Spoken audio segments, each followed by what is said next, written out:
Assalamualaikum warahmatullahi wabarakatuh. Alhamdulillahirabbil alamin, nahmaduhu wa nasta'inuhu wa nastaghfiruh wa na'udzu billahi min shururi anfusina wa min sayyiati a'malina may yahdihillahu fala mudhillalah wa may yudlilhu fala hadiyalah. Asyhadu an la ilaha illallah wa asyhadu anna Muhammadan 'abduhu wa rasuluh. Allahumma sholli ala Muhammad wa ala ali Muhammad.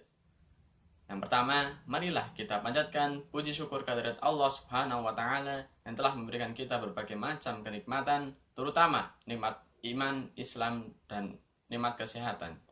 Yang kedua, sholawat serta salam semoga tercurah kepada Nabi Agung kita Nabiullah Muhammad sallallahu alaihi wasallam yang kita nantikan syafaatnya di yaumul qiyamah kelak. Amin.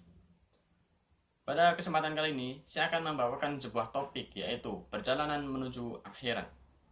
Setiap manusia pasti akan mengalami kematian atau maut yang merupakan gerbang awal menuju perjalanan yang sangat panjang, yaitu perjalanan menuju akhirat. Ada 8 tahapan kita menuju akhirat, yaitu yang pertama di alam barzah, untuk yang kedua ada di hari kebangkitan, ketiga padang mahsyar, yaumul mizan, yaumul hisab, dan ada jembatan Shirathul Mustaqim, dan tempat kita nantinya di surga atau di neraka. Untuk yang pertama, yaitu di alam barzah.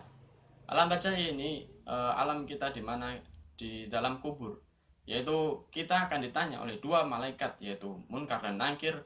Ditanyakan, siapakah Tuhanmu, siapakah nabimu, dan lain sebagainya. Di tempat ini kita juga akan memiliki gambaran akan tinggal di neraka atau di surga. Karena di tempat ini juga kita akan diperlihatkan bagaimana tempat tinggal kita kelak, ataukah di surga atau di neraka. Untuk orang yang beriman akan mudah sekali menjawab pertanyaan dari Munkar dan Nakir, sedangkan orang kafir tidak akan bisa menjawab pertanyaan dan pasti akan dimasukkan ke dalam neraka. Yang kedua, yaitu hari kebangkitan. Hari kebangkitan di mana malaikat Israfil akan meniupkan sangkakalanya untuk menghancurkan alam semesta, terjadinya hari kiamat, dan juga akan dibangkitkan seluruh manusia, jin, dan juga seluruh makhluk ciptaan Allah akan dibangkitkan untuk diadili di yaumul hisab. Tiupan sangkakala ini ada yang berpendapat ada yang 3 tiupan, ada yang 2 tiupan, dan ada yang menganggap bahwa tiupan sangkakala ini hanya sekali dan menghancurkan seluruh alam dan juga hari kebangkitan. Untuk yang ketiga, yaitu padang mahsyar.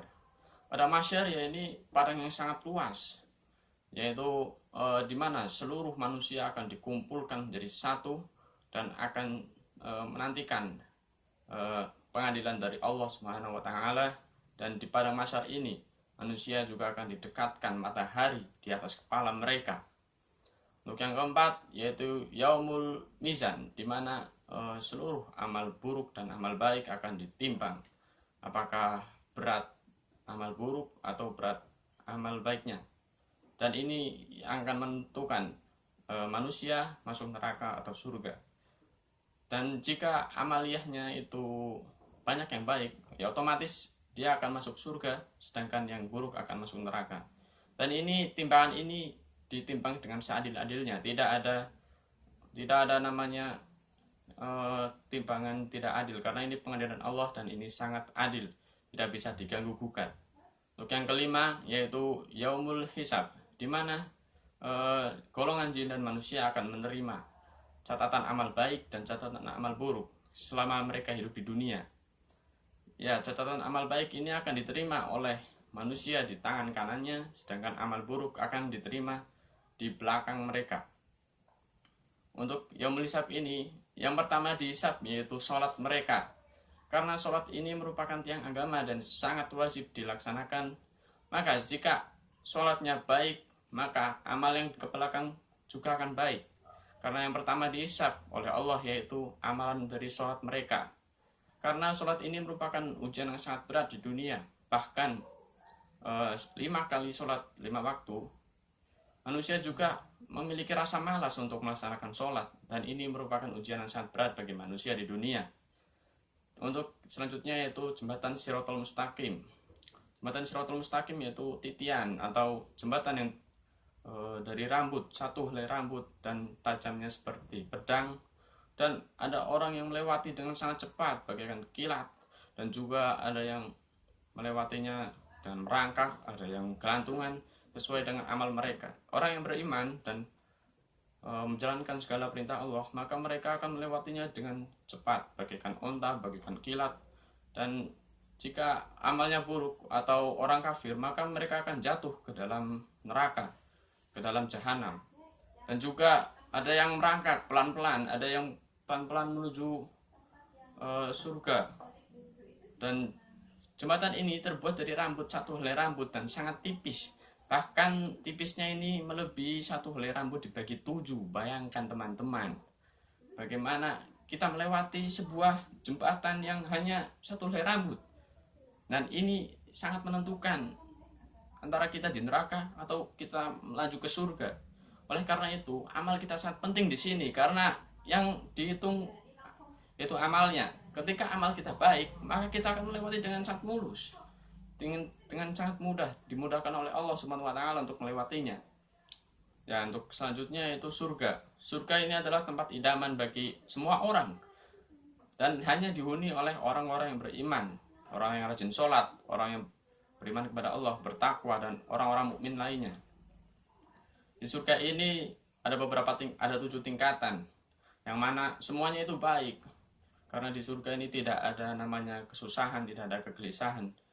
Bahkan tingkatan surga paling rendah pun itu juga surga yang terbaik. Bahkan surga Firdaus, surga yang sangat mulia dan dihuni oleh para nabi, juga merupakan ini surga yang terbaik, dan hanya kalangan orang-orang yang beriman, para syuhada, yang bisa masuk ke dalam surga Firdaus.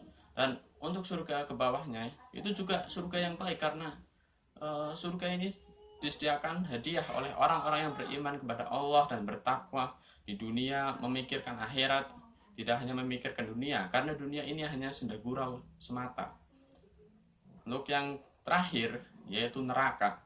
Neraka ini merupakan peristirahatan paling buruk, yaitu di mana neraka ini dihuni oleh orang-orang kafir yang di dunia tidak mau beriman kepada Allah, tidak mau sholat, tidak mau zakat, dan tidak mau menjalankan segala perintah Allah. Kafir, musyrik, semuanya dimasukkan ke dalam neraka. Bahkan neraka jahanam, neraka paling bawah dan paling mengerikan, ini akan menyiksa orang-orang yang dulunya kafir kepada Allah.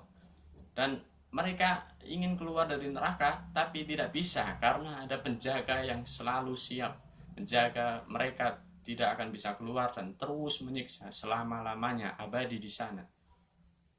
Dan juga ada orang yang beriman masuk neraka dan di dalam hatinya masih ada iman, maka diberikan syafaat untuk diangkat di neraka. Mereka disiksa terlebih dahulu untuk membersihkan dosa-dosa mereka, dan juga mereka disiksa di neraka, kemudian mereka diangkat dan dimandikan, kemudian disiram menjadi bersih kembali, yang tadinya kosong habis disiksa, kemudian diangkat, terus dimandikan, dibersihkan, kemudian dimasukkan ke dalam surga. Nah, itulah syafaat kepada orang-orang yang masih ada iman di dalam hatinya, tetapi dosa mereka masih belum dibayarkan, dan dosa ini harus dibersihkan di dalam neraka terlebih dahulu. Kemudian jika sudah dibersihkan, maka mereka akan diangkat dan dimandikan. Ya, demikian 8 tahapan menuju perjalanan akhirat. Ya, perjalanan ini sangat panjang, bahkan dunia ini belum ada apa-apanya. Setelah dunia ini masih ada perjalanan kita menuju akhirat. Banyak sekali rintangan, banyak sekali halangan untuk menuju ke alam akhirat, yaitu antara surga dan neraka. Kita pilih mana, surga atau neraka? Jika kita memilih surga, ya kita harus di dunia ini harus mendekatkan diri kepada Allah dengan cara berzikir, sholat yang rajin, bersedekah, zakat, dan menjauhkan segala larangannya. Karena surga ini hanya ditempati oleh orang-orang yang benar-benar beriman kepada Allah. Dan apakah kita berhak memasuki surga? Tanyakan pada diri kita sendiri. Apakah kita sholatnya rajin, sholatnya lillahi ta'ala, ikhlas? Kalau tidak ada rasa ikhlas di dalam hatinya, ya buat apa kita masuk surga? Nah, ini merupakan mimpi bagi orang-orang beriman tetapi tidak ikhlas dari perbuatannya.